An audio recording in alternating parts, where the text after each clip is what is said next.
Most egy mesét mondok néktek, furcsa az élet, s lám, ez történt nem is oly rég. Fenn a hegy tetején, hol a zsája cserje ébred, s hol mindig csillog a jég. Ott élt egy bárány gyapja, mint hó ragyogott, szikrát szórt rá a napfény, úgy adakozott, és a büszke bárány csak tollászkodott. Táncot ropott, és vad volt a tánc. Minden szomszéd kijött, a ház előtt áll. Azért, hogy lássák a táncot, mit jártott, és hogy ők is rákezdjék már.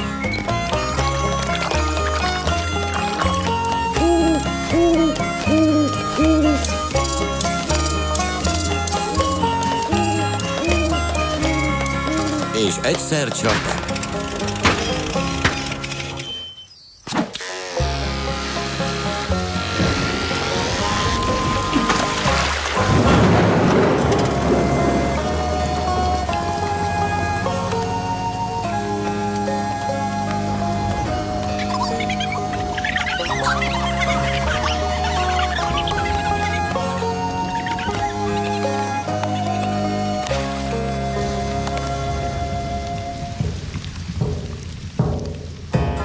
A lejtőn a dombról hopp-hopp-hopp, lejött egy nyúlból lett antilop. Egy igaz bölcs, egy reménysugár, s megtorpant a bárány előtt.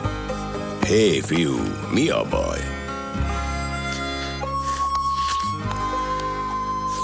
Én valaki voltam, volt gyapott ruhám, ha táncolni kezdtem, úgy bámultak rám, aztán elvittek innen egy zord reggelen, és megnyírtak testem most mezítelen. És ez még nem elég. Ki is nevet, aki lát. Azt mondják, oly muris nekik e rózsaszín hát. Hát, és a rózsaszín? Hidd el, semmit sem számít a szín. Az, hogy ilyen vagy olyan, nem nagy csuda. Lehet rőt, bíbor vagy levendula. Mert egyik nap hopp, a másik nap kopp. Csak nézz körül jól, amikor kop. Még megvan a tested, és 4 lábon állsz. Fel a fejjel, és minden jót együtt találsz. S most térjünk a táncra, fog menni ez. Hiszen magasra jutsz még, és sikered lesz. Hát emeld a lábad, és dobbancs vele. Mire vársz, gyerünk, adj mindent bele.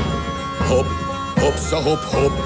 Hoppsza, hopp, már közel az ég. Nem megy ez, ki sem próbáltad még. Emeld a lábad, és dobbancs vele.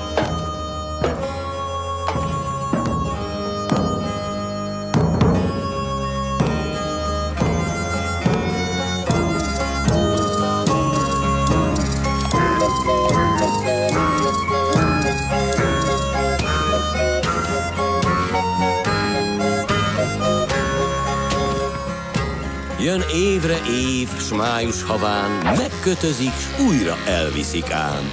Megint megnyírják, teste oly mezítelen. S azt mondja, semmit sem számít nekem.